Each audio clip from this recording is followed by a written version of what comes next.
નમસ્કાર મિત્રો, કેમ છો બધા? મજામાં?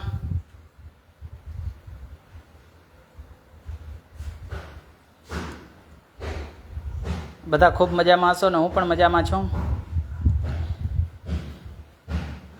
આજે લાઈવ એટલા માટે આવ્યો છું કે હમણાં ખેડૂતોને જેમની ખાસ જરૂર છે એ વીજળી,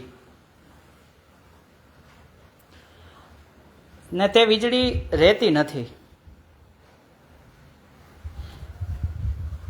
વહી જાય છે અને ખેડૂતો બિચારા હેરાન થાય છે.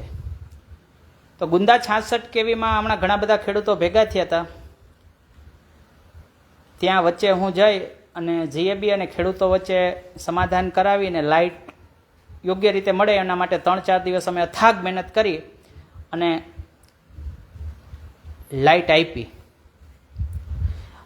હવે લાઇટ અત્યારે તો આવી ગઈ છે, પણ કયા કારણથી ખેડૂતોને ઓછી લાઇટ મળે છે એમનું આજે મારે એક સચોટ માહિતી ખેડૂતોને દેવાની છે, જેથી જે ક્યાંય મનની અંદર આમ તેમ થાય છે ને એ આપણે સોલ્વ કરીએ.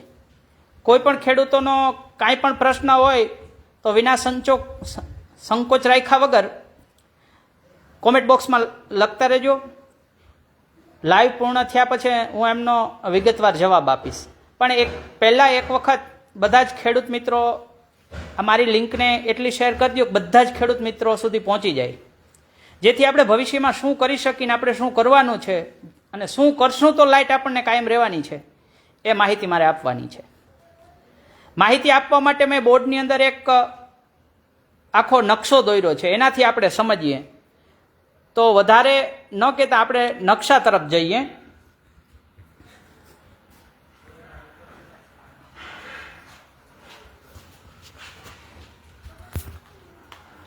ખેડૂત મિત્રોને બધાને વિનંતી કે આ બોર્ડ તરફ જોઈ આપણે જે કઈ પ્રશ્ન છે ને આમાંથી ઉદ્ભવે છે અને એનું આપણે સોલ્યુશન લઈએ. મેન પાવર જેટકો આ ભૂમિયાવદરને આપે છે, એટલે કે ભૂમિયાવદરનું 132 કેવી છે એ આપણા માટે મુખ્ય મથક છે. બાજુમાં જ બીજું ભૂમિયાવદર એક 66 કેવી છે.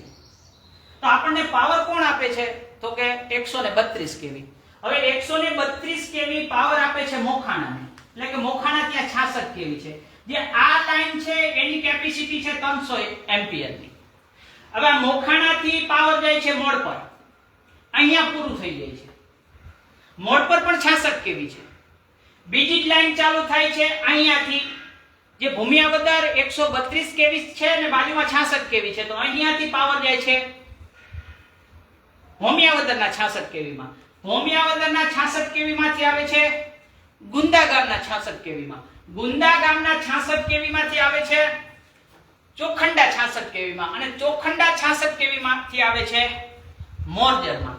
આપણો આ ભૂમિયાવદરનું જે મુખ્ય મથક છે ત્યાંથી આ બધા જ સબ ડિવિઝન એટલે કે 66 કેવીને પાવર મળે છે. હવે આપણે આવીએ ગુંદા ઉપર. મસલો ક્યાં થાય છે, તકલીફ ક્યાં થાય છે?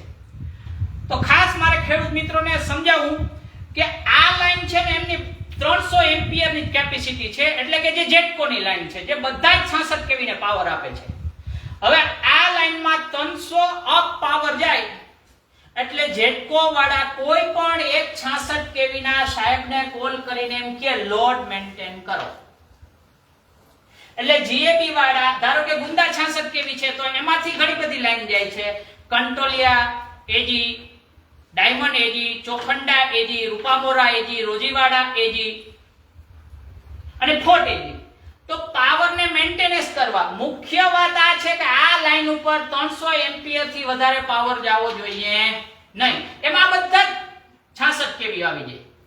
તો આને મેન્ટેનન્સ કરવા માટે જીએબી ના સાહેબ કોઈ પણ એક ફીડરને પાવર લોડમાં નાખી દે છે, એટલે આપણને મુખ્ય તકલીફ થાય છે. આપણી પાસે સ્કોપ એક જ છે કે જે 300 આપી શકે. હવે હમણાં મસલો એવો છે તો કે ભૂમિયાવદર જે લાઈન આવે છે એનો તાર તૂટી ગયો હતો. હવે જે પાવર આપે છે એનો તાર તૂટી ગયો એટલે 32 કલાકની આજુબાજુ એનું રિપેરિંગ ચાલ્યું, એટલે આપણને બધાને લાઈટ બંધ રહી અને જે આ મુખ્ય પ્રશ્ન ઉઠ્યો હોય ત્યાંથી ઉઠ્યો. તો આ પ્રશ્નના સોલ્વ માટે આપણે શું કરવું જોઈએ? જો ખેડૂત મિત્રો આ પ્રશ્નનો આપણે સોલ્વ નહીં કરીએ ને તો આવનાર દિવસોની અંદર હજી આપણે વધારે દુઃખી થશું. બીજી વાત કે જે 66 કેવી માંથી જે પેટા લાઈનો જાય છે, કંટ્રોલિયા એજી કે ડાયમંડ એજી, એ બધી લાઈનની કેપેસિટી 240 એમ્પિયર ની છે. કેટલી? હવે આપણે ઘણી બધી મોટરો હાલવાથી આ 240 અપ પાવર જાય એટલે ઓટોમેટિક ફીડર પડી જાય. તો આપણે શું કરવું જોઈએ? તો બધા ખેડૂત મિત્રોને મારી વિનંતી છે કે પહેલા તમે જે પાવર વાપરતા હો ને એના કરતા લોડ વધારો વધારે લઈ લો. જો તમે લોડ વધારો વધારે લેશો તો આ લાઈનની કેપેસિટી વધશે. આ લાઈનની કેપેસિટી વધશે તો ભવિષ્યમાં આપણે કોઈ પ્રશ્ન થશે નહીં. હવે તમે અહીંયા લોડ વધારો લીધો છે પણ કેપેસિટી તો મુખ્ય 300 ની જ છે. તો આપણે શું કરશું? આપણે બધા ખેડૂત મિત્રો સાથે મળી અને જેટકોના એમડી ને રજૂઆત કરીએ. જેટકોના એમડી ને એમ કહીએ કે ભોમિયાવદરથી તમે બીજી લાઈન દોડાવો, અથવા અહીંયા ગોપ ફીડર છે જે મોટું છે તો ત્યાંથી ચોખંડાને આપો જેટકોની લાઈન, અથવા મોરજરને આપો. આ બેને આપશો તો બધા જ ફીડરમાં ફરી પાછો પાવર આવી જશે, કારણ કે આ સર્કલ છે, એક રિંગ છે.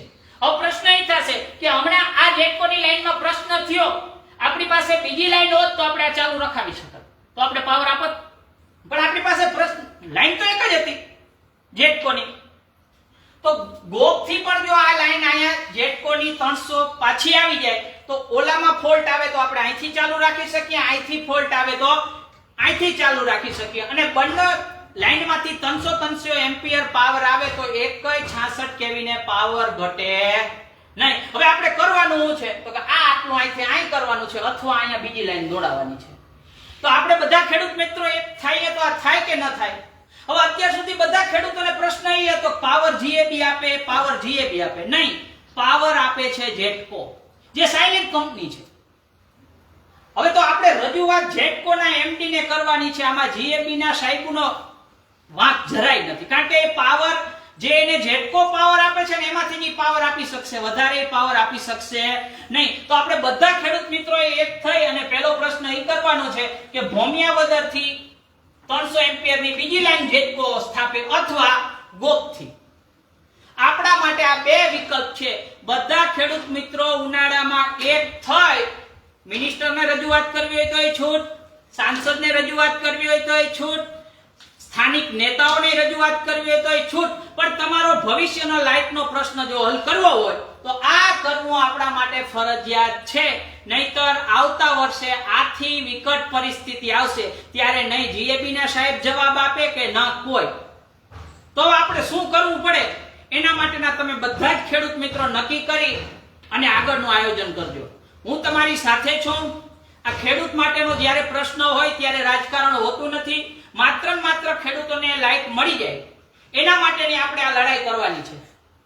સ્થાનિક તમામે તમામ નેતાઓ, તમામે તમામ પક્ષના નેતાઓ, આગેવાનો, સરપંચશ્રીઓ, મારી ખાસ વિનંતી છે કે ખેડૂત માટે તમે બધા આગળ આવો. હું તમારી સાથે છું, ખેડૂત આપણી સાથે છે. આપણે બધા સાથે મળી અને આ ખેડૂતોને લાઈટનો પ્રશ્ન જે છે એ કાયમીનો નિકાલ થાય એના માટેનો આપણે પ્રયાસ કરવો જોઈએ.